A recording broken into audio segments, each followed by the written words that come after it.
Hey guys, welcome to Hope It Helps. And my guest on the show today is Miss Sarah Tamimi. Sarah, welcome to the show. Hi, thank you for having me. Thank you so much for your time and for coming on the show. I really appreciate it. So, Sarah, for the people who don't know, me and you actually met, I think a week ago or 2 weeks ago, Almost. something like that. We were both actually guys on a panel at AUD talking about AUD to the world, giving both of our and our other fellow panelist Hiba, let's not forget her, about how to have a successful uni career, and then looking into like your job and your passion and what should you do, and Sarah sharing some amazing stories about the work she does.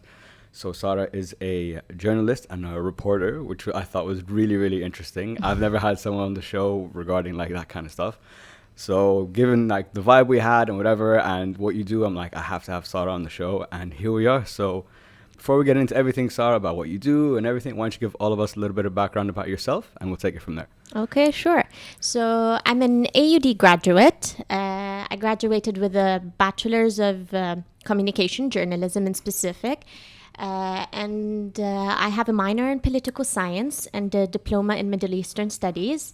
So I spent my university days studying all the time. Yeah, I can imagine. I can Studying imagine. and running between exams and writing papers, but nonetheless. Um, Afterwards, I interned at CNN Dubai offices, and I landed a job over there as a producer, where I worked on multiple stories, political stories, humanitarian stories, even features. I even directed my own show or segment. It's called Mishwar. Oh, no way. That's Yeah. amazing. Okay, tell us more about that. Okay, so basically, this segment talks about superheroes of our everyday lives. Okay. And they tell us about their hardships. They tell us about their life and how they were able to defy this, or let's say, how can we say it? They were able to change the circumstances they were in, Gotcha. whether it was a health circumstance or even just change other people around them. So it's everyday heroes because they are around us. We just have to look. Yeah, and give them the platform to show them that, Exactly. there's actually people like, you don't need that whole vision and image to be a superhero I guess, in those terms, right? And actually, I worked on the project with another AUD graduate. All right, His name we is keep- Abdul. Okay. He's in CNN right now. He's still there. And we used to create amazing, amazing segments, amazing stories, and connect to many, many people. So, yeah, it was a great experience. Later on, I moved to ASHARQ News Services. Yep. It was a big, big step, a big adventure, because when I started with ASHARQ, it wasn't on air. Oh, really? Yeah. Okay. So it was just new, and we were just a couple of employees. And it was scary because you're starting something from scratch and you don't know whether it's going to work or not, whether it's going to succeed or not. And with media projects, honestly, you discover that people change their minds really, really quickly. Okay. So they could just start the project and then later on wake up and say, you know something, I don't want that anymore. let's just change, give people their money and let's go. So, but that wasn't the case, and I met great people over there, and that's when my journey actually evolved and started. Yeah. So over there, I got the chance to become a reporter. I used to go on deployments to the US. I covered the US inauguration, Biden's inauguration. Oh, wow. Yeah. So it was very, very fun, very, very challenging. That's a big one. Yeah, and I actually didn't know that I was going to cover the event except before 24 hours. What? Yes. What do you mean?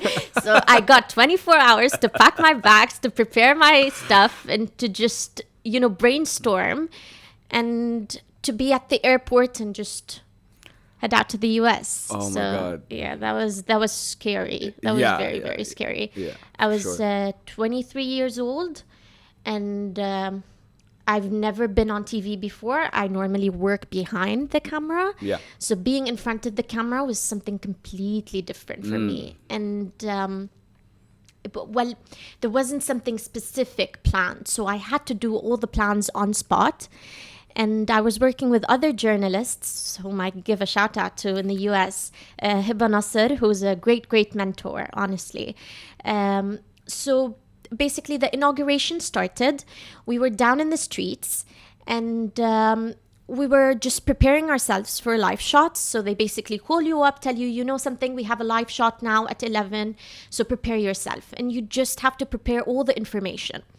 My friend Hiba, who was very, very experienced in, US affairs, she's been there for quite some time, she had the political side of things covered. So the statements of senators, of congressmen, and, the political spectrum of it all. Yeah. So then I'm like, okay, she has that handled and she's perfect at it because this is her field, What can I do to be different? What can I do to give the audience something? Yeah.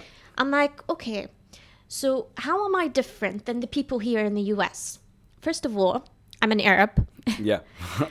Secondly, this was maybe my third or fourth trip to the US, but my first one as an actual reporter over there. So then I'm like, okay, that's another difference. And then I'm like, if Hiba's going to be covering the political events, what am I going to do? So I just stood there. For my first live, I just froze. I'm like, oh my God, I'm in big trouble. I was in big trouble. I froze there. I didn't know how to look at the camera, what to do. It was almost, 6 a.m.? And it was winter, so it was very, very dark. Freezing as well. And it was freezing. And because I had 24 hours, less than 24 hours to prepare, and I've never been to somewhere where it snowed, I've never been to cold places. I mean, I'm born and raised here. The sun is my favorite thing in the world. So and then I'm like, okay. I went down there. I'm like, it's fine. I'm dressed properly. I froze to death. Yeah, I can imagine. I'm like, my legs are shaking and my voice is shaking. And I'm like, okay, I didn't do well, to be honest. My first live shot was horrible. Yeah. I went back to the hotel. I snuck under the bed sheets. I'm like, I don't want to do this ever again. This is so uncomfortable. I got a call from the assignment producer in Dubai. He was very, very supportive. His name is Ala. I also would like to give him a shout out. Yeah, shout out. So basically he told me, listen, you're not going to go live until you feel completely comfortable with the idea. Take your space and take your time. And I was thankful for that because I really needed that. Of course. And many people in the newsroom were competing for this. I mean, media is just an arena of competition. Really? Yeah. And it's not normally very friendly all the time. You get the friendly competition, which pushes you forward, and then you get the not so friendly competition. Yeah. So it was a blend of both. And I was scared, because people were watching and they're like, we've been in the field for 20 years. She's been in the field for 2.5? How is she sent to the US? Yeah. So You you have all those eyes on you, right? Yeah. I got you. So then I had to prove them wrong, and I had to prove the person who sent me there, which is my general news manager back then, Hani Abu Ayyash, I had to prove that he was right, that the thing he saw in me is actually there, Yeah. So then I'm like, okay, no, I have to suck it up and just go there and just throw myself over there. And Hiba called me and she's like, listen, you know something? Who said that you were bad? You weren't bad. It's your first time. It's just normal. Of course, and that's the thing with media. You get all the ego and you see people on TV and you're like, oh my God, it seems so normal and natural with them. And then you go on TV and then you're like, oh no, it's not natural for me. Yeah. And then you think that something's wrong with you, but it's not. Yeah, for sure. And especially, I think that's a crazy story that they threw you into Biden's inauguration when it's your first time. Like, respect to Hadi for sending you, and kudos to you for having the bravery to be like, I'm gonna do it. But there's there's some steps you could have been sent to something a little more low key, not to something that's such a big deal. And like you said an interesting point that when you look at the other journalists around you and the reporters, it seems so natural and stuff, but like you said, you start to think maybe there's something wrong with me, but there isn't. And now that you've been a reporter for a while now, and you've had a couple of experiences that you now understand like there's a way to speak, there's a way to structure like your statements, how to get that angle across, how to do the ear this move that everyone loves to do. The put your hand on your ear to prove that, guys, I'm not hearing you well, please. Back in the studio. So you told me it's like a trick to like just buy you some time. Many people use it actually. At least people I know, they basically put their hands on their ear and then they're like, they kind of squeeze their eyes and then they're like, okay, yeah, I can't hear you. This is either a statement saying I can't hear you or there's something wrong. Okay, it's like some people, some people use it. Some people do. Yeah. And then you have the whole hand gestures so that the cameraman can understand that something's happening. Like, for example, I'm moving to the side, so then he moves the camera with you because it has to be natural, Oh, really? There's stuff like that too? Yeah. Oh, I had no idea. You tend to agree with the director of photography, which is the cameraman beforehand. Yeah. And then you tell him, if I did that, then something's severely wrong, just contact someone, back in the studio or something. At least that's how it was between me and my cameraman and between Hiba, I know, and her cameraman. So I think it's a thing, Yeah. That's just so interesting. I never even knew about any of that there were, like, those are things that, you do. There's signs, all that kind of stuff. Because as a viewer, I just watch and I'm like, okay, everything seems normal. It seems like another reporter that I've seen. I would have never known about the secret hand signals and so on. I wanted to come back, Sarah, and kind of go back to the beginning a little bit about what made you decide to go into journalism. What is it that you love about it? How did we get here? I think 3/4 of the Palestinians listening to this would go like, I'm Palestinian, so it's the Palestinian case, yes. All the time. It's the patriotic Palestinian case. Yes. And I still hold it dear to my heart. And it's one of the main reasons I decided to go into media, to study media. But it's also the fact that I love writing a lot. Okay. And I don't have a fear of standing and talking in front of the public in general. I love public speaking. I enjoy it a lot. So that's another thing. And then it's telling stories, telling stories of people on the ground, people who I may not know but may relate to. Trying to tell facts, because with journalism, it's all about facts. It's not about the truth. Yeah, okay. Yeah. Let's agree, because the truth is subjective. That's something I've learned. It's about stating the facts. It's about asking questions, asking the right questions to the right people, and holding people accountable. I mean, I watched many movies about journalists. Spotlight, for instance, was one I was hooked up to. Yeah. They were able to ask the tough questions, to disclose things that we would have never imagined it happening in our society. And Exactly. Yeah. I think that's very important. And I think that's what drove me actually into the field of media. And I think, like you said, a lot of Palestinians can relate. So myself included to that.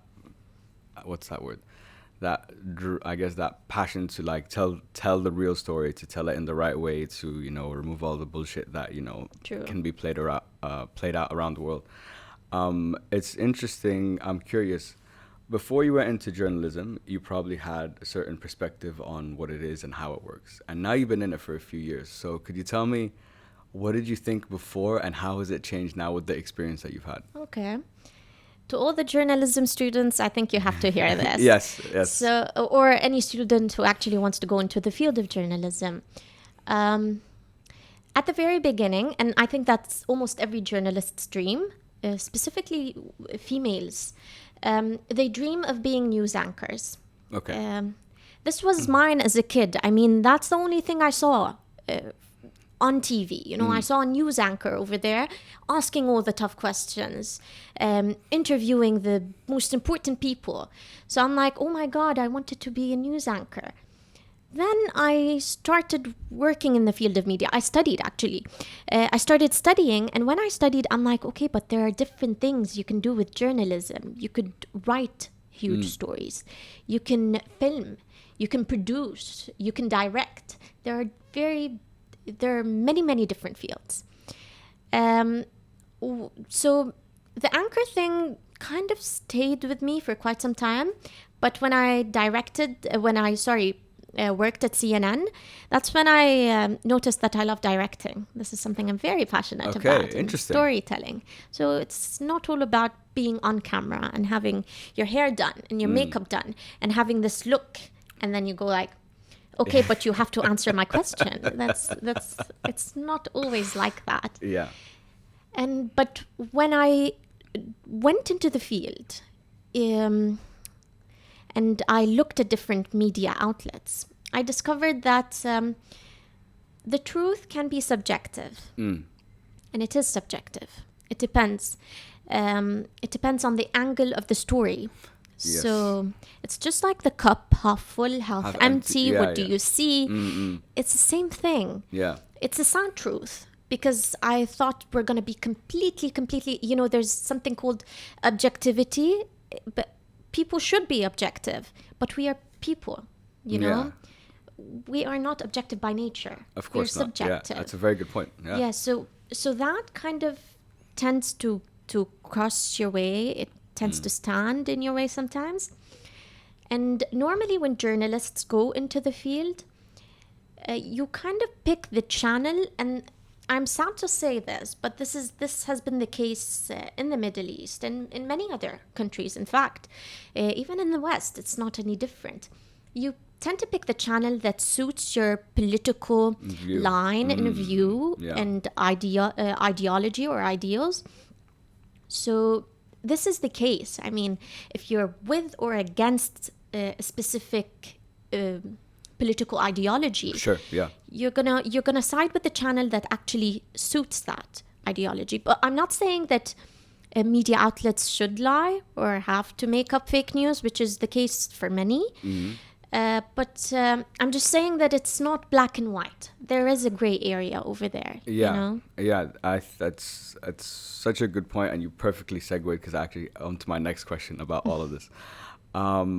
First of all, I like what you said that we're not objective by nature as people. We're not. We have opinions on everything, on food, on this. So imagine taking it to something political on that scale. There's like your culture, your history, the experiences in your family, the stories you've heard. All that is going to funnel you towards a certain ideology or a certain thing. So like you said, it is because journalism I'm not a journalist, so I don't know. But in my perception of what, let's say, pure journalism is, as a professional as it is to find the truth.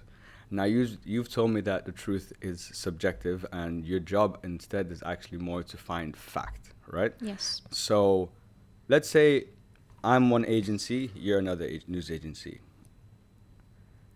We're covering the same story. We have the same facts. Shouldn't in my mind, it should be told the same way, but like you said just now, different agencies have different agendas, different ways they want to present the story. Each probably station wants to make you feel a certain way about this same story. The facts are the same, but the way it's told has changed. So you worked at CNN, for example, and sorry, and you worked at let's have some water. So you worked at CNN and you worked at ASHARQ, for example. So could you just tell us, for example, the differences in those kind of experiences? Doesn't have to be specific or detailed, just I guess maybe from a ideology perspective or how you want to present this story. Okay. Let's see. When you're talking about ASHARQ, you're talking about a Middle Eastern Arab channel. Yeah. That is focused on the Middle East. It could focus, we do focus on the rest of the world. I mean, the US, any political decision that comes from the US rebounds to the Middle East, just naturally, you know. So we do focus on international news, and we do it greatly. But it's focused on the Middle East. And when Middle Eastern people tell stories of the Middle East, it tends to be quite different than when a spectator or someone from outside the Middle East is telling the story of the Middle East, because they come with certain with a certain background. I mean, different cultures. To them, maybe the relation of religion and culture, this bond, is weird because during the ages of enlightenment, they kind of separated it, you know? So it's weird for them. The culture is different. So to them, things may seem absurd or weird. Or why is she dressed like that? Or why is she treated like that? Why is he treated like that? Why is the system like this? But for Middle Eastern people, it tends to be different. It tends to be this is the culture. This is the religion. So they tend to tell stories differently. And it has its ups and downs. It has its perks. I mean, it always does. But that's not me saying that people from international news outlets cannot say or cannot show the stories from the Middle East perfectly. Some of them really did, because it's a matter of a humanitarian connection sometimes when you're on the ground. So you're human, he's human. That's the only thing that is important. Yeah. So I'm not saying that they don't share stories. Well, they've done great stories, and they've written great stories from the Middle East, and they actually shed lights on things that many Middle Eastern news outlets couldn't, because of the restrictions. I mean, when you're coming from an international media outlet that is American, okay, you tend to have more freedom to express yourself in specific countries. You tend to be protected a bit more than other journalists because of the background, because of the company you come from. But nonetheless, they both do a great job. I mean, they both tell stories. It's just a matter of perspective, I think. Yeah, this is really interesting, because I've never thought or known about the back end behind all these like huge agencies or like news outlets that I've heard of and watched, like my entire life. So it's very interesting now to be sitting with someone who's actually been there, seen how it is done it, and to get like the inside scoop, shall we say. So I think you made a good point that I can imagine from like an American news outlet, for example, or a Middle Eastern one, yes, there's definitely going to be differences, or maybe things in a story that you can't really show to this audience, but you could to like another audience. Mm-hmm. I guess for me, the confusing thing becomes is I might not necessarily get exactly what happened, because you're presenting it this way, I'm presenting it this way, right? So I'm getting let's say 70-80% of like the story, but you're showing me maybe some things, you're not showing me other things, so it's going to change my perception of the story. And what I guess for me, what maybe frustrates me, it's a personal thing, or when I think about it, is I want to know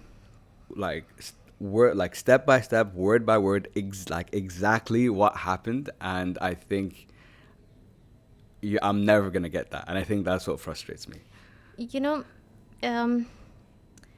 How can I say this? Okay, let's take this example. Yeah. For example, just going back to something we said earlier about journalists on the ground from the Middle East and from the West. I mean, when you say Shireen Abu Akleh covering the Palestinian conflict, the Palestinian diaspora. Yeah. She gives spirit to the story. She gives insight to the story. She is Palestinian. Yeah. She has been raised over there. She knows what Palestine is all about. Yeah. So she tends to tell stories differently, comparing it to many other journalists coming from many other international organizations. Yeah. So it depends also on the journalist, okay? Okay. Big time. Okay. But in terms of the content and you getting the details of the details. Yeah. So let's take this example. Shireen Abu Akleh dies in Jenin. Shireen Abu Akleh is killed in Jenin. Yeah. She died, yes. Yeah. But she was killed. Yeah. And that's the difference, Yeah. You can use different terms. And the terminology is something we normally really have to take care of? Do we say that this organization is a terrorist organization? Do we say that it is just an organization? When do we put that characterization? That label, right? Yeah, when do we put that label? Are we as journalists allowed to put that label? Does being a journalist give me the right to do so? So that's another question. And for example, with Ukraine, in Arabic, it's الغزو الروسي على أوكرانيا أو الأزمة الروسية الأوكرانية. Yeah. Well, how is it? Is it an occupation? Is it a crisis? So it is a crisis, but to many it is also an occupation. How do you define that? And that's the difference between different media outlets, you know? It's the choice of wording, and it's very tricky. Yeah. Those are some amazing examples that you just gave. I think it makes me understand a lot. Makes me really understand how, like, where you were coming from, and you made a very good point about the importance of language and terminology, because, like you said, like that label, there or not there, can completely change how I would view a story, because, you know, or how I would feel about a certain story. I'm curious, because I was thinking about this, and I'm like, this must be, I can imagine this being challenging in your field. So let's say you're reporting on an event, okay?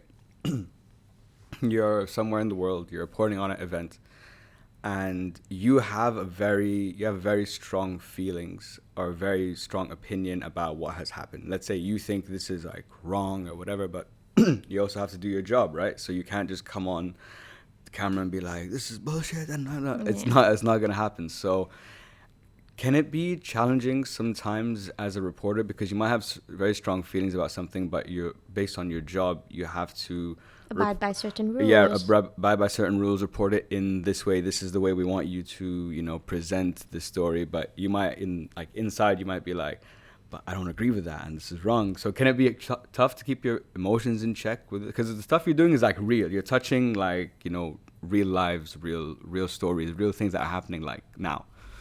I've never actually, to be honest, I've never actually faced this with other companies I've worked with. Okay. I was never told to tell the story in a certain way. Okay. I was always given the full trust of the team to tell the story the way it is, the way I see it. Okay. The way it is on the ground. And so that's one. And I think many journalists, if any, I mean, I'm a young journalist, let's just say that, but many people would be talking about this, and they talk about this because they really had experience with it. But I just have a few years of experience. But I think any journalist who is on the ground and is forced to say a story when they don't agree with it, when they can't see that this is what is actually happening on the ground, if they continue saying so or doing so, it is either because they are pressured, because they are afraid for their family, you know, because some of them have families. I mean, you have to provide to this family of yours. Yeah, you cannot just leave them high and dry, you know. Yeah.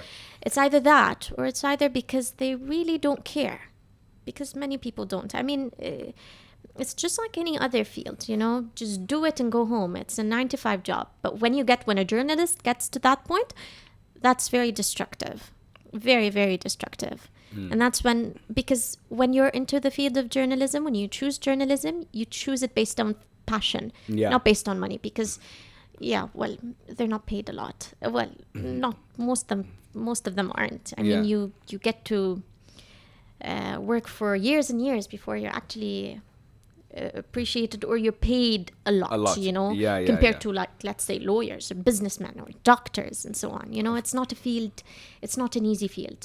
For sure. To make ends meet in. Yeah. So it depends on passion. So once the journalist reaches to a stage where he tells stories just because he was told to tell stories that way, that's when I think he can no longer be called a journalist. Okay. He can be called an employee, maybe. And that's different. And that's very interesting that you said that. So what is it about a journalist getting to that point that, you know, that they don't care, and, you know, I'll say whatever you want me to say. Why in, I guess, the field, maybe since we're talking about journalism, in journalism in particular, is it like using the word you said, destructive, when that passion is gone? Why is it to that extent? Because What do you think? because you wake up every morning as a journalist, at least for me, as a Okay. young journalist. Sure. I don't know, maybe Sure. 30 years from now, I'm gonna watch the interview. I'm gonna go like, oh my God, I was so naive. Maybe. I just don't know, you know? True, true. But as a young journalist who's in the field, I'm in the field because of a certain passion towards telling stories, towards stating facts, towards understanding big cases and just simplifying them, breaking them down, deconstructing it. So when I'm around people or at a place where I am not allowed to share my opinion, where I know something is wrong and I Yeah. state it, and they just go like, you know something, whatever, it doesn't matter, no one's gonna know. When I hear that reference, or when I hear those answers, that's when things, my batteries kind of, you Yeah. know, How much can you handle? yeah, how right? much Yeah. can I handle, how much pressure can I handle? And because we always, as journalists, we have ego. All journalists have ego. Yani, this is a must. And so when there's a clash of egos, and because of the hierarchy, a position, he tends to say, this is the end of the story, this is the end, close the subject. When this happens multiple times, then that's when you tend to lose this passion. You either find another job, or you tend to lose this passion really slowly and say, you know something, as long as they give me a raise, as long as I'm making money, then it's great. Yeah. I mean, what more do I want? Yeah.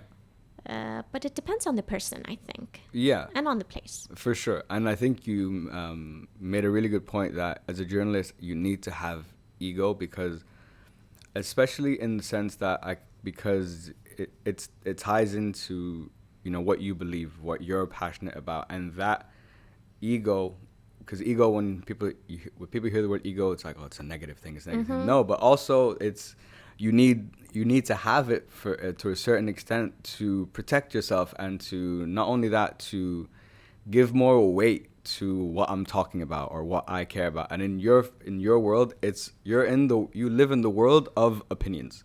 True. You know what I mean? Every journalist has a different opinion, a different take or whatever. So you kind of need that to be like, I'm sorry, this is me. You know what I mean? I think that's a really, really, really interesting point. I wanted to ask you, like, so for example, this is something I was thinking about when I was like preparing the questions. I'm like, I want to ask Sarah about this to get her take. This term fake news, right? Okay. This term, I was thinking about it the other day. I'm like, this never existed before. That term was never existed until Trump came around. Like that term, fake news. Now it's become like popularized, whatever. Or at least I never heard it. Okay. And now it's a term that gets like thrown around like all the time, and it's thrown just because I don't agree with like your perspective, like what your opinion on this story I don't agree with, or your political ideology. Oh, it's fake, to just discredit it.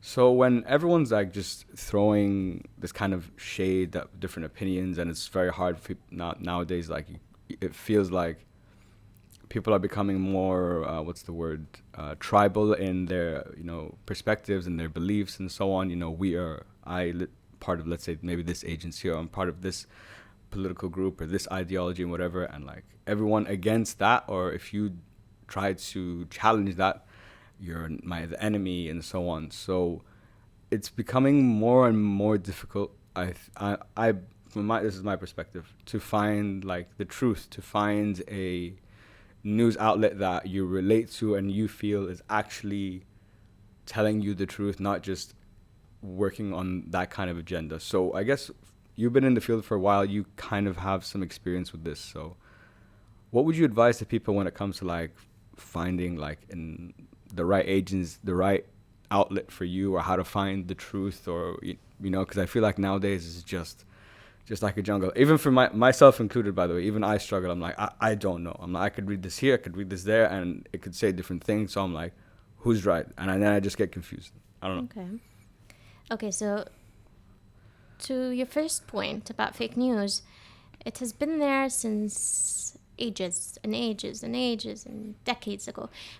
It's there every day. We see it every day. I mean, Yeah. we tell stories.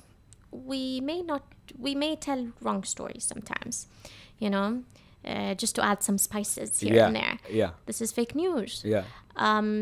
Téléphone cassé is a game that is normally played, which is basically you whisper a word in someone's ear and then he moves it around and the word suddenly changes. Why is that? Because that's the way it is. When words are transferred, when stories are told from one person to another, it will not have the exact same context all the time. True, very true. This is something we know because we enjoy it as a game, but like, let's look at the bigger picture there. Yeah. In Nazi Germany, let's say, one of the diplomats, the officials there, I'm not quite sure what his name was, probably my professor would kill me because he used this example over and over again, and he mentioned his name over and over again. He used to say, keep on lying until the people believe you, until you believe yourself. So this has been there for quite some time, you know. It's not something new. It may have just rise to the surface very recently. Yeah, it's that. You know, at least for the general public, because of the social media, because of the character. I mean, Trump is a character. Yeah. Okay. And he's a character that people would love to watch and see. And what is he gonna do next? You know. Yeah. So that's why it got so much attention. Now, in terms of where to look at for news. Yeah. I don't have an answer for that, you know? Okay, that's fine. Because you can always look at different news outlets. But it's not only news outlets now that kind of share stories. You have social media. You have صحفي المواطن, which is the civilian journalist. So basically you have people on the ground holding their phones and just taking pictures and taking videos. That's not a credible source all the time, but it may be a source. You know, you just have to understand sourcing. Read it from different news outlets. See the difference. See the videos. See the pictures. Concentrate on that. Going back to your Trump, because you mentioned Trump, you remember there was an incident with Trump and the Pope when there was this video that went viral of the Pope kind of messing with Trump's hand. Trump wanted to hold his hand or something, and then the Pope was like... So the moment I saw this video, I think I was back in... Yeah, I was in uni back then. The moment I saw this video, many news outlets, by the way, took it and said that this is actually what happened. But I concentrated on the video. I looked at the hand. Yeah. I noticed that the sleeves are different. The cuffs are different. There is something wrong. The edit, the cut. This is something you need to take care of. And this is something you need to look at. And then I'm like, no, this is not right. And my professor got this as an example, saying, see, when you don't concentrate, when you just publicize fake news, this is what it is. And many international news outlets, by the way, said that it was true and then sent out another article saying, okay, sorry, we mixed up. It wasn't. So you really have to take care sometimes. It has to do with perspective. Yeah. You're just like a detective all the time. Yeah, I know. So. And thank you. You said the perfect word. You have to be, it feels like you have to be a detective all the time. And I think that's exhausting. You know what I mean? Because you consistently, even like you said, not only an example you gave is great because it's not just, for example, the story. It's not just the words. Even the edit of like what my eyes are seeing could have been like changed or altered in a certain way to fit this narrative. And does this happen sometimes? I don't know if I really don't know if this happens sometimes. So let's say you are doing I don't know what this would be called, like when you do a lot of research, whatever, and then you're going to like present something. I don't know what would you call something like that? You mean something that is filmed? Yeah, something that is filmed. Yeah. It's a VT. So, okay. That's what we call it in news terms. Of course, sorry. It's all right. So it's a news report. Yeah. So let's say you shot a news report, right? Mm-hmm. You were the one on ground. You're the one who did the interviews. You're the one who went around and like saw the places and the people and stuff. So you have your story, like you as the journalist, you as the reporter, you were there. You know how you were there. You want to tell the story in this certain way. Does it ever happen that once I give this piece of like video or this content to like the editing and production team on the back end, that they might decide differently or make changes or alter the story that's different from what you saw and read and reported and the way you wanted to tell the story? Is that something that happens often? Is it because I don't, or is it like, does that come from higher up, or is it like a battle in between? Like, I don't know. Okay. So let's go back to the basics of how the report is normally Sure, done, yeah. so that we can just deconstruct that. Yeah. When we shoot a report, I'm on the ground with my producer, with my DOP, cameraman, and many other people on the ground too, you know. It depends how big is your team. You're on the ground, you shoot the videos, you shoot the interviews, and then you write a script. The script should be aligned with the way the pictures, because you cannot write a script to nothing. Yeah. You cannot write the script and then film. You film, and according to what you filmed, you write the script. Yeah. So this basically just holds everything together. It's like the glue. Yeah. And then what we normally do, what I did at my previous company and at ASHARQ, was basically, we used to do the rough cut, so I used to edit too. Oh, really? Okay. And if I do not edit, I'm by the editor the whole time. I recorded the sound. I told him how I want the cuts. Of course, he has his artistic view to things, you know. Sure. And it's a teamwork.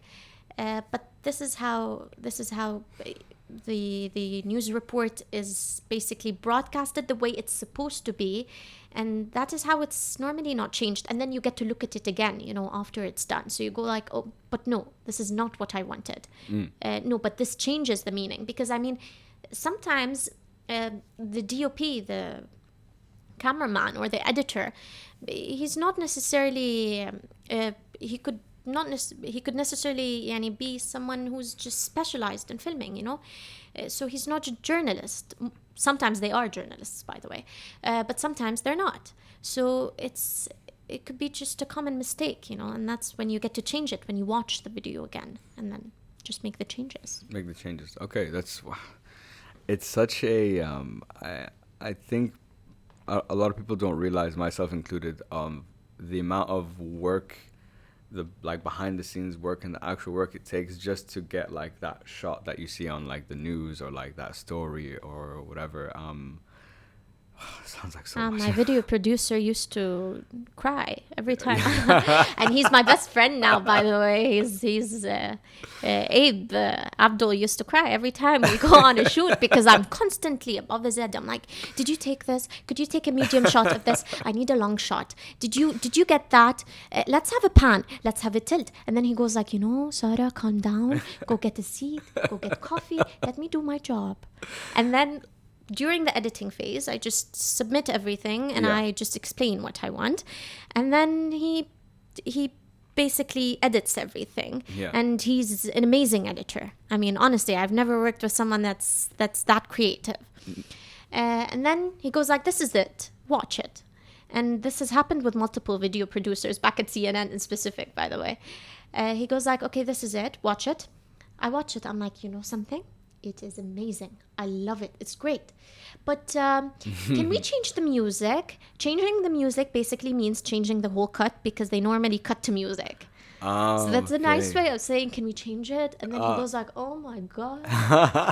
So this has been the case with many video producers. And during my trip to DC, I was editing one of my reports alongside, he was a freelance editor. And then I'm like, you know something, do you mind if I just like, you know, work on it, just change a couple of things? And he's like, sure, just sit down. I swear to God, I sat in front of the PC, and thank God we learned how to edit back in uni. Yeah, you did. I sat and I started changing everything and editing everything. And he was by my side, just, you know, 10, 15 minutes later, I hear him snoring. I hear snoring. So then I'm like, what? And I turn, and he's asleep on his chair. and he just slept there all the way through and just edited. And then I got Hiba, it was in the DC office, and I told her, Hiba, come quickly, I have to show you something. She's like, what? She went in, she's like, did you finish your report? I'm like, yes, but come. She went in and she saw him snoring. She's like, what have you done? Apparently he just sleeps through editing normally. I mean, it's a thing. I think he has some kind of medical. Oh, okay. Yeah. So that's when I discovered this later on, but I never opened up the subject with him. Sure. Yeah. But he used to constantly sleep whenever I'm editing, and I'm like, sweet dreams, but let me work. So yeah. But man, yeah, I can like edit. I had to teach myself how to like edit not just the audio but also video for this podcast. I'm not good at all. I can do like cuts. I can do very, very basic things. I'm like, I can't imagine like when you go to that next level of like this, maybe the level that you could edit at. I'm like, man, like it takes me a while and I don't do anything, so I can't even imagine how long it takes for you. I wanted to come back, Sarah. We've talked about reporting. We've talked about being on ground a little bit. The production side. How to edit, all that kind of stuff. But you said at the beginning, one thing that you love to do is write. Okay, so now I wanted to focus on like the writing aspect of journalism. Okay. Let's, like, for example, I know you did some investigative reporting in Jordan. You mentioned that to me, and I want to definitely get into that. And was that, before we start, was that an on-ground thing, or was that you covering a story? No. Like, it was written, but on ground. Oh, written and on ground. Okay, yeah. fine. So basically, in investigative reporting, you have to be in the ground, on the scene, wherever that is, and then you gather all the evidence, you gather all the facts, and then you build your piece. You build it back home where you are, or wherever you choose to, but you have to be on the ground for that. Okay. So how much, because I think you could, when you're writing any piece or covering any story, I think the amount of research and like things you could do is not just a lot, it could be endless. So I guess at what point do you know that like, or you feel like, you know what, I think I have enough research here, enough information, sources, statements, footage, going there. Like, how do you know when, or how do you get to the point where you feel like this piece is complete now? I think this is good. I just want to go back to the investigative reporting. Please. I wanted to get into that as well, for sure. So basically, just so that the listeners can know what it's all about, I was in uni, and it was my capstone project. Oh, okay. Yeah. Okay. So we had to do either shoot a documentary or write an investigative report. During that time, I wasn't on good terms with my professor. Okay. We used to fight all the time. All the time. Today, I'm very grateful for all the fights, because if it weren't for him, I wouldn't be where I am today and where I may be in the future, hopefully. So basically, I wanted to work with someone. I didn't want to work alone. Okay. If you're working on an investigative report, for the capstone in specific, not in general, you'll work alone, okay? And I decided to join my friend on her project, it was filming in Syria, filming a specific artist. And we basically pitched the idea to the professor. He looked at me and he was extremely angry during that time in front of the class, and he's like, X, that's the name, I'm not going to mention the name of the student. Yeah. You can film the video, you can film the documentary, it's approved. Sarah, you're not going to be part of the team. Okay. I'm like, why? And she was like shocked. She's like, what's wrong?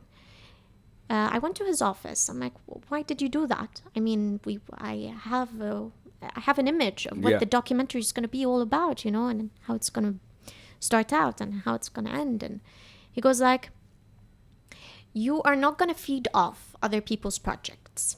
You are not someone who feeds off other people's projects, and you are not going to be the second person on that project. I'm like, okay, but I don't have anything. And I'm very, very competitive. I was competitive back in uni. I'm still competitive now. And that's why I always used to think of big ideas. I wanted to do about ISIS militants in Tunisia, and I actually Oh, wow, started okay. the people who moved from there Okay. towards. I get the level now. Yeah, Okay, so, I understand. so to that extent, and I actually got in contact with some people, and Oh, really? yeah, Oh, wow. people who knew people who went to ISIS, who joined ISIS. I'm like, I want to do about that, but then the project kind of did not work because Yeah. people started to feel really scared of talking about it. Yeah, I can imagine. So he helped me out. We searched for topics. He's like, why don't you do about administrative prisoners? I'm like, administrative prisoners? He's like, yes. I Googled the project, administrative prisoners or detainees, let's say, in Jordan, and specifically female. Okay. Okay. Okay. So basically, they are called in Arabic موقوفات إداريات. So they're not prisoners, they're detainees, to be more specific. Okay. They are detained by the government to protect them from their parents or their family or their clan. Oh, really? Oh, Yes. okay. That's very interesting. Okay. So how's that? They come from a society that could be kind of enclosed, not very open-minded, or who share specific cultural values, I cannot comment on that. Yeah. But once they see that the lady or the female has engaged in a conversation with with a male, with a person from the opposite sex, or just talked to them, or just thought that they talked to them, things get dark. Yeah. I can Things imagine. get really dark. And in some cases, they really want to kill them. And that was the case of the detainees I spoke to. They were going to be killed. They escaped. The government found them. They took them. And they were then kept safe. They were taken to Al-Juwaide. Al-Juwaide prison. So Okay. it's a prison in Jordan. And they were kept there. And they should stay there up until their parents sign a paper where they promise that they will not hurt the female. They will not hurt their sister, daughter, blah, blah, blah. And then the judge comes in and evaluates this situation and either lets her out or not, And sometimes they don't, because many of them just sign the paper, and then once the female's out, she is done for. Yeah. So I went to Jordan. I made the phone calls from here, from Dubai, to just get in contact with the organizations, with the government, but none of them responded. And whoever did normally said, "Wenek inti? Where are you?" Yeah. Dubai. We can't talk to you when you're all the way back in Dubai. You come to Jordan and then we discuss it. We discuss whether you're going to get the interview or not. I'm like, okay, do you want me in Jordan? I'll go to Jordan. And I was supposed to be in Jordan. I went to Jordan for 10 days and I had nothing. No set interviews. No people to talk to. And it was just 10 days and that's it. Then I have to come back, whether I finish the project or not. And that's when I started. Pressure, huh? Yeah, no pressure. And I am Palestinian, Yeah. but most Palestinians go back to Jordan every now and then. Yeah. But I didn't. My family didn't. So Jordan to me is just like any other country. Like a new place. Yeah, it's a new Yeah. place. But I hold a Jordanian passport, and I am As Jordanian by many of us did. nationality, Yeah. but I don't know what Jordan is. Yeah. So I started moving around, going through taxis, and they tell you don't ride public transport. So the taxis, the yellow taxis you see on the street, as a person coming from abroad, when you don't know the streets, just don't go with them. Yeah. Sometimes that was the only option. Yeah, of course. I know. I mean, What are you gonna do? Ubers do not get to Juwaide prison. Yeah. You cannot order an Uber to a prison. So I used to wait. I used to wait for taxis, and I used to then, and I didn't have internet the whole time. So I used to write down the location and pretend like I know الدوارات. So basically, yeah, you have الدوار الأول الدوار الأبصر شو. Yeah. And I didn't know what these locations are. How do you get around them? The circles, that's what they call them in Jordan. So I had to pretend like I did know. And then he goes like, one of the taxi drivers, he goes like, listen, ناخد أي شارع, which street do you want me to take? شارع, I don't know نقابات I don't know نقابات شو كانت. I really don't. He's like, do you want us to take that way? I'm like, you know something, it's going to be full of traffic right now. I mean, people are going, and I had no idea if it's going to be full of traffic or not, but I had to make up something to pretend like I know. So it was an adventure. Well done. Nice move. Yeah, it was an adventure. And then speaking to the government to give me access to sit in the prison with the detainees was something almost impossible. I promise you, it's almost impossible. One, because of the story. The story is very critical, and it's not a good thing. It's not good publicity, you know, for the the country or for the government, or it's something there's something wrong. Very sensitive, yeah. Exactly, it's very sensitive. So I used to call people, and I used to call officials, and I used to constantly nag on their head. I used to call him 3 times. I cannot disclose his name. I used to call him 3 times a day. And I drove him crazy. I drove him insane for like 7 straight days. On the 8th day, he calls me. He's like, are you still in Jordan? I'm like, yes.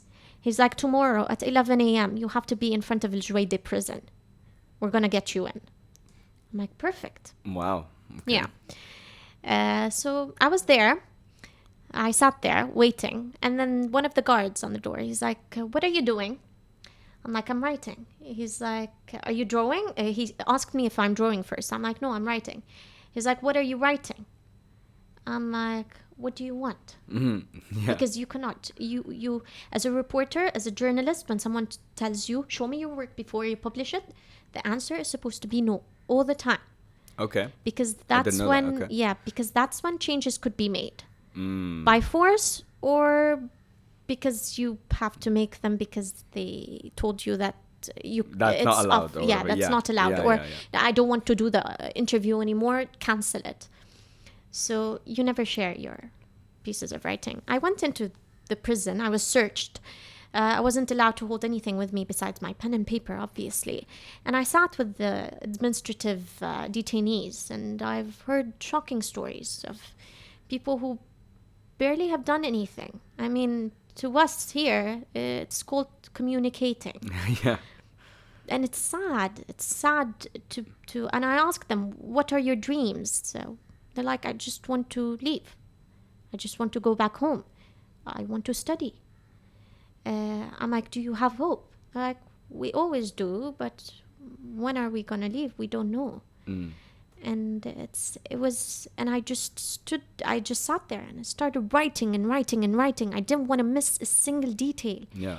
I didn't want, even their facial gestures, their looks. Yeah. I didn't want to miss a single detail. I went back.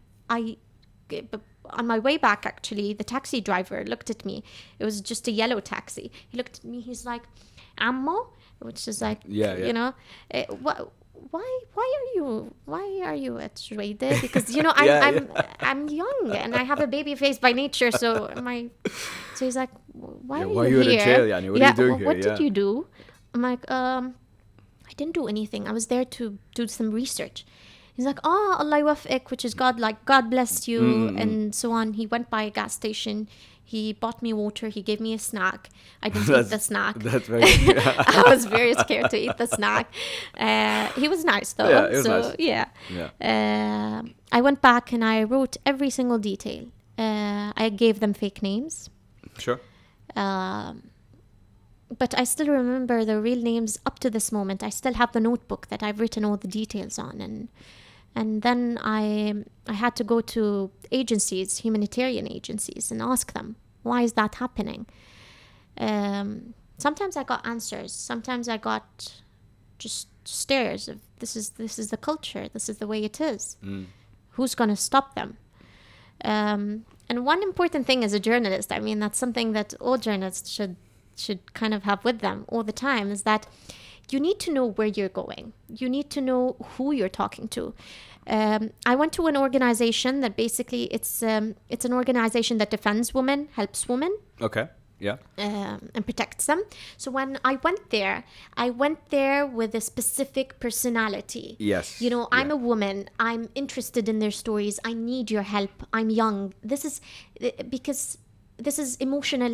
This is what they Yeah, call yeah. emotional intelligence. Of course, you you're know, catering to that audience. Exactly. You have to cater to your audience. For When I sure. went to the another humanitarian organization, I was speaking to a man. I wasn't going to go like, listen, I'm a woman. I really need. No, that's not the No. way you. I stood there and I asked all the questions. Mm. I went to the librarian in that organization, and I can't mention the name of the organization because then she's going to get in trouble. Yeah, that's fine. And I told her I need the books. They had books about the laws in Jordan and cases of women over there and stuff like that. So I told her I need the books. She's like, you have to read them here. You cannot take them out.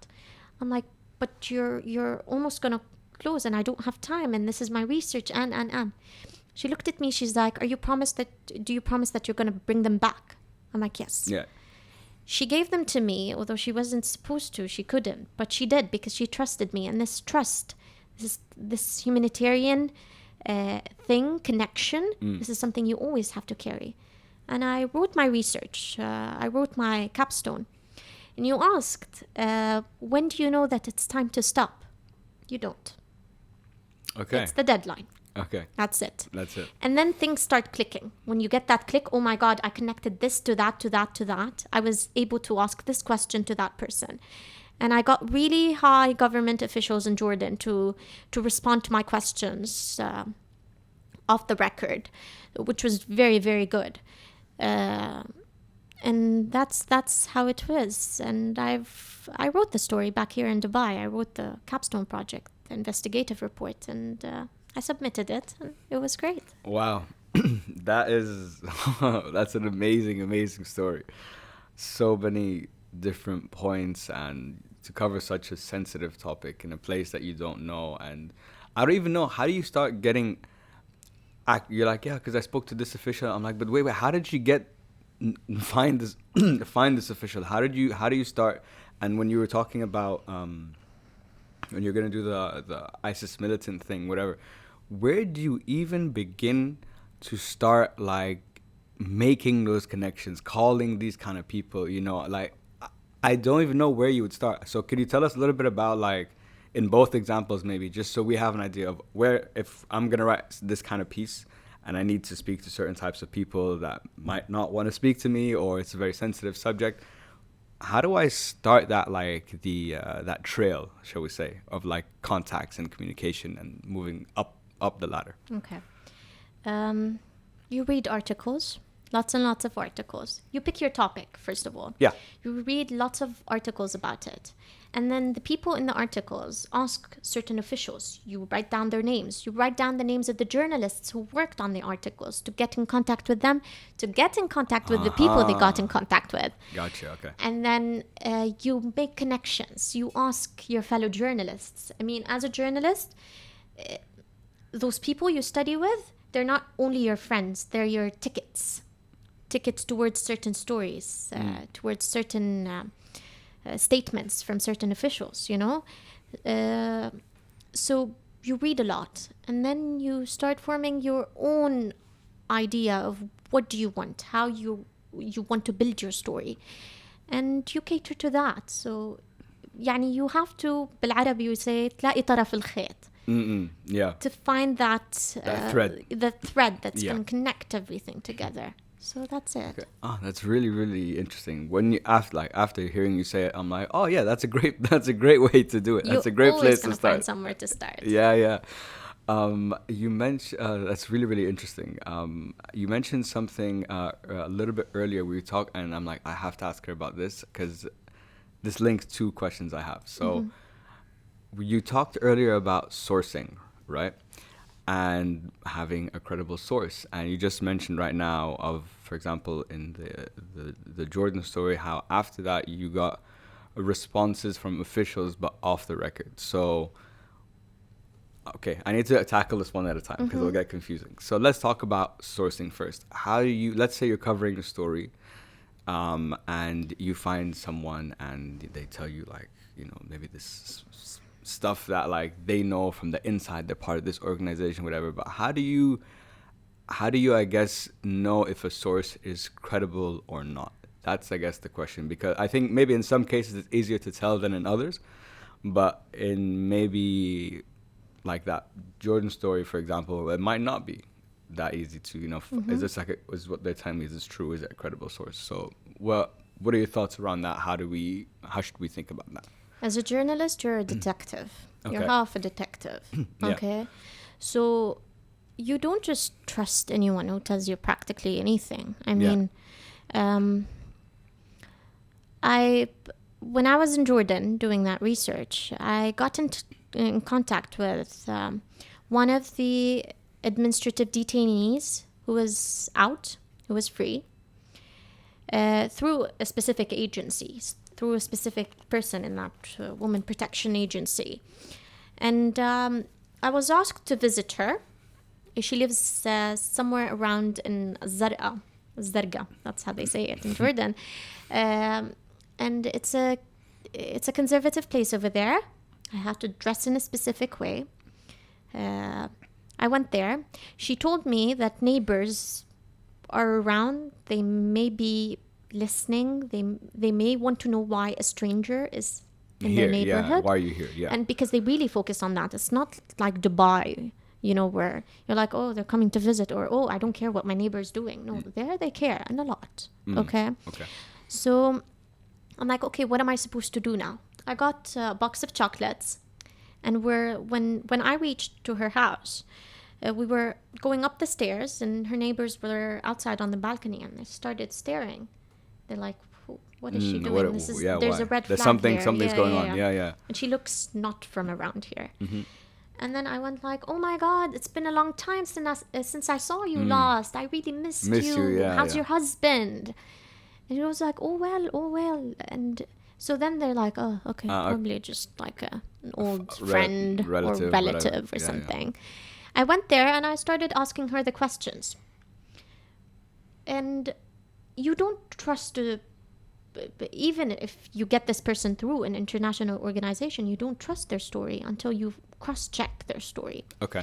I used to ask her questions, and then I used to ask the questions again 30 minutes later with a different rephrase to see if the answers will match. If any single detail is going to shift or change. She used to tell me details about how she has been held captive by her brother. I used to ask questions over and over again. I used to ask for details. I mean, what do you mean your stomach was bloated? What do you mean? How did it get bloated? Do you have the report from the doctor that says? And I cannot ask her in a way where it seems like I don't trust you. Yeah, exactly. Yeah. I don't trust you. I'm very suspicious of the story you're telling me. That's not the way you approach your source. Of course not. But you go like, really? Okay, that's so weird. But do you have any documents? Do you have any papers? Did they look at the papers? Can you show me the papers? Something like that. You have to change your... It's not going to go like, okay. You know something? Do you have any papers that prove what you're saying? The choice of words is very, very important. Of course, yeah. So that's one thing. And there's something about the off-the-record thing. Yeah. Yeah. I wanted to ask you, so... First of all, it's really interesting how... not only the cross-checking part I get, but how after 30 minutes later...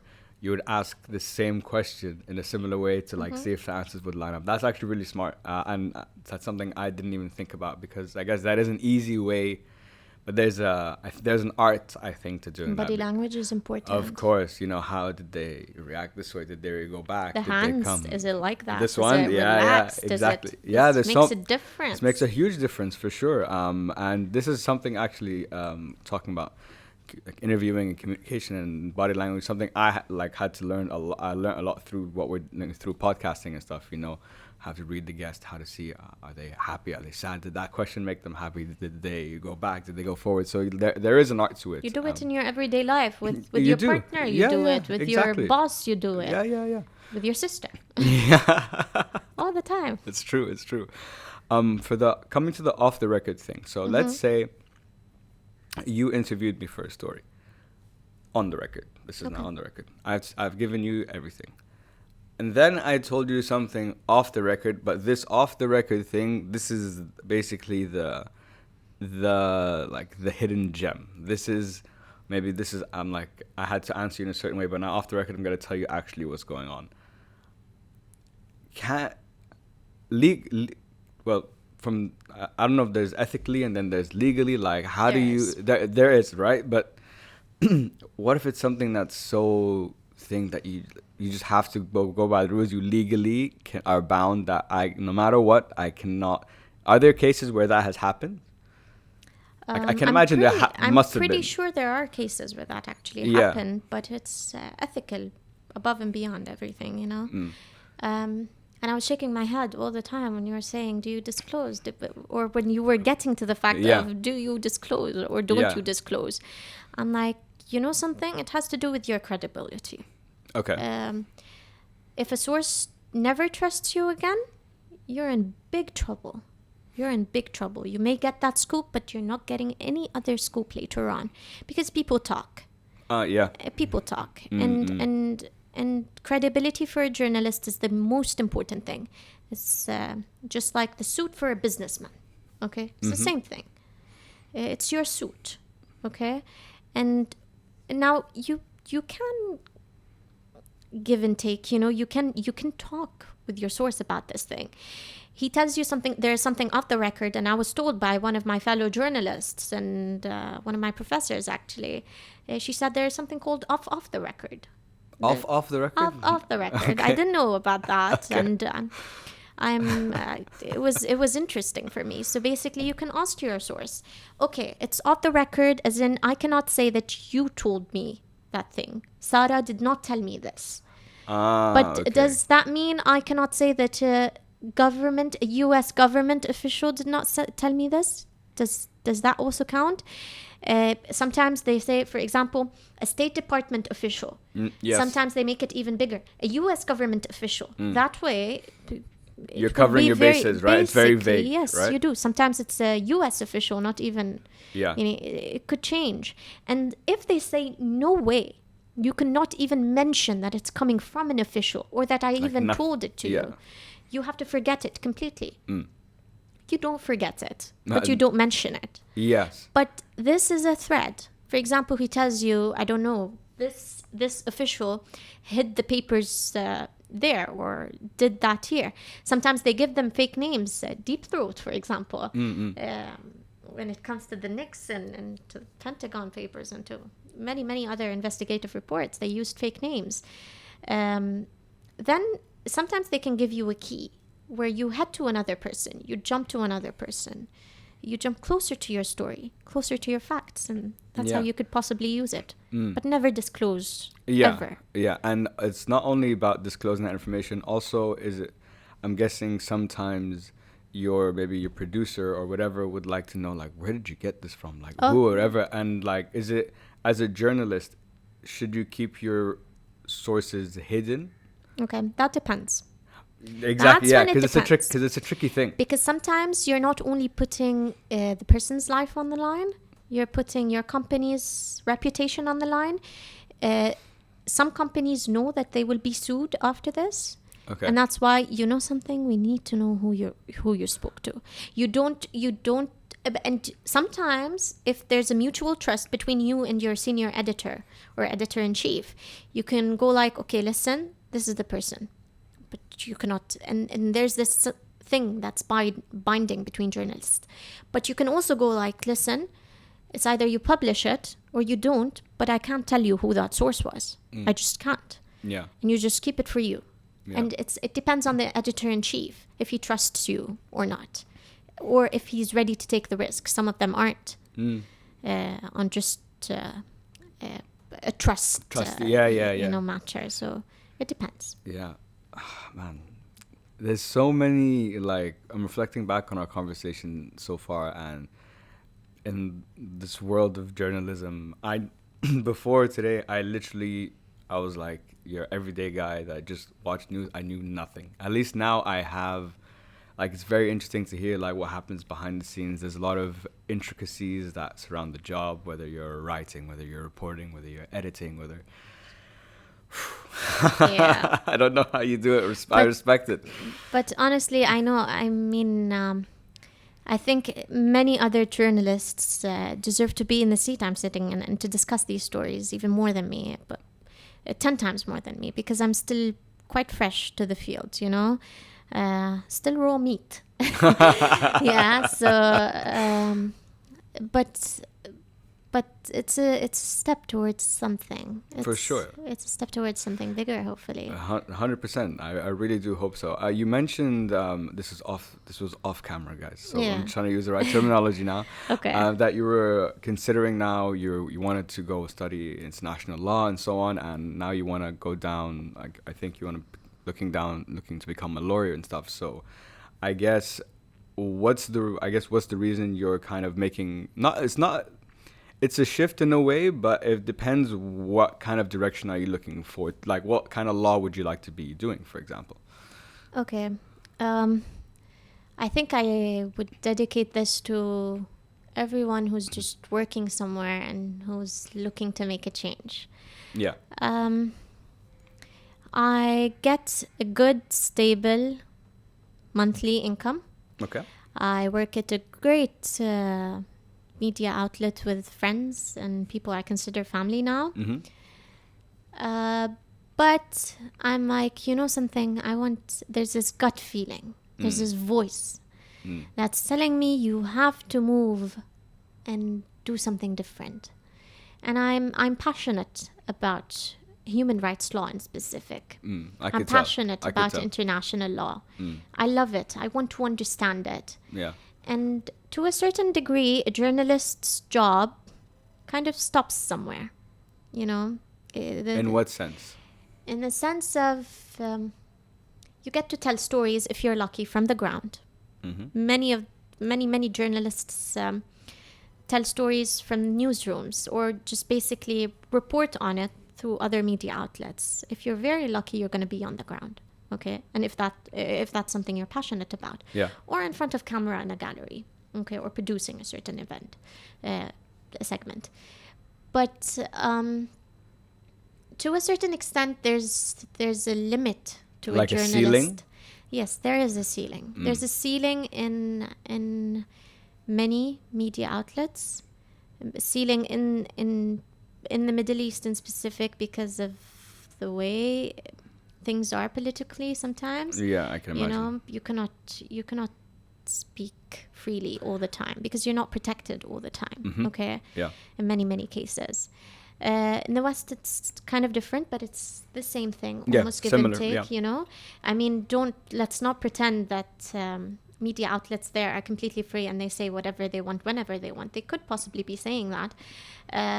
But there are limitations too. Yeah, I mean, you will be reporting on a story the way the certain entity you belong to believes exactly in the story. Yeah, you know? yeah.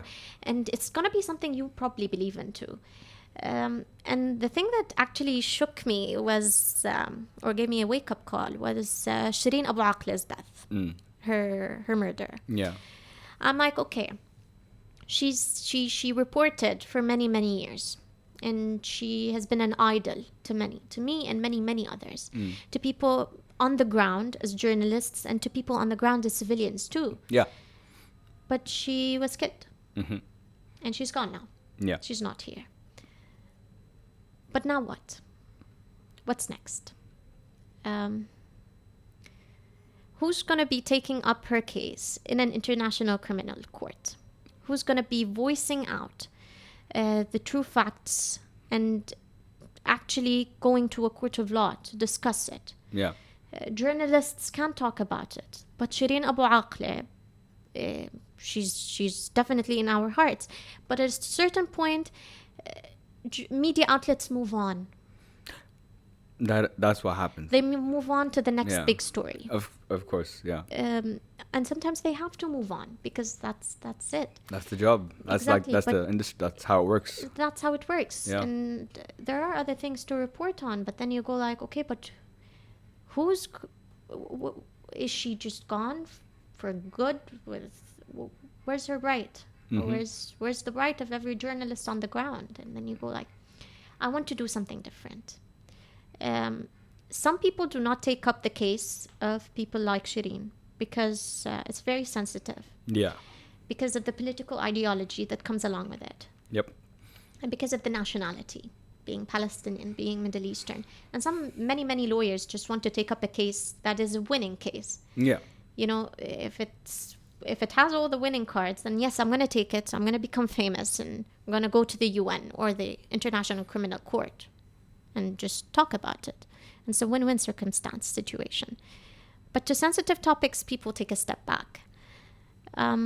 I really hope I would be able to hold tough cases like that. Okay. To be able to at least grant those people, and because you cannot grant the death anything, the dead anything. Khalas, they're gone. Yeah. But the living, the people, the living deserve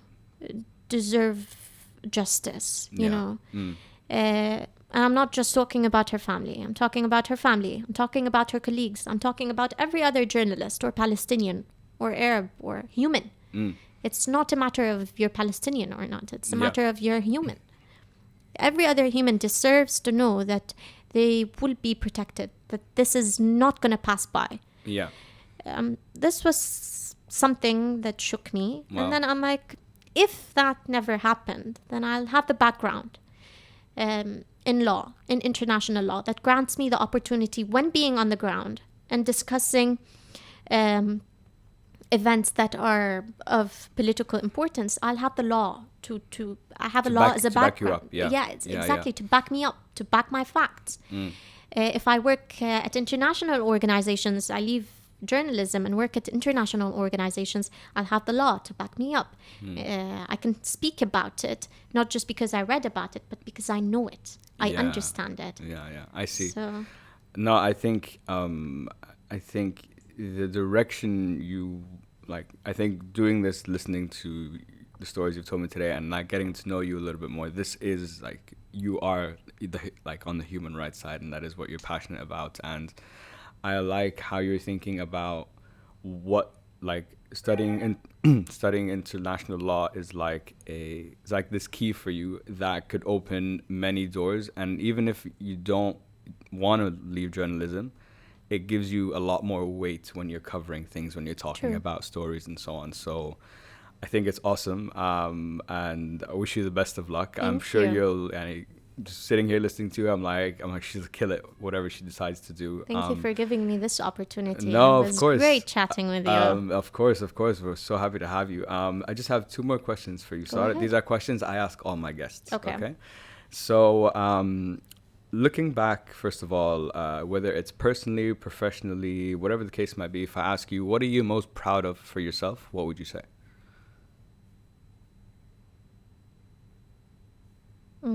That's a tough one. Many things, but I think that's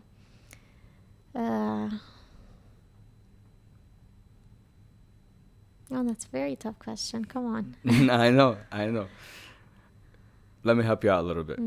Usually, in my experience asking this question, I've realized whatever's the first thing that came to your mind, it's probably that. Family support. There you go. Yeah. Then that's what it is. And family doesn't necessarily mean family by blood. I mean... Yeah. The people around you, the people you've had in your life. And the chances too. That's one of the words that kind of popped up.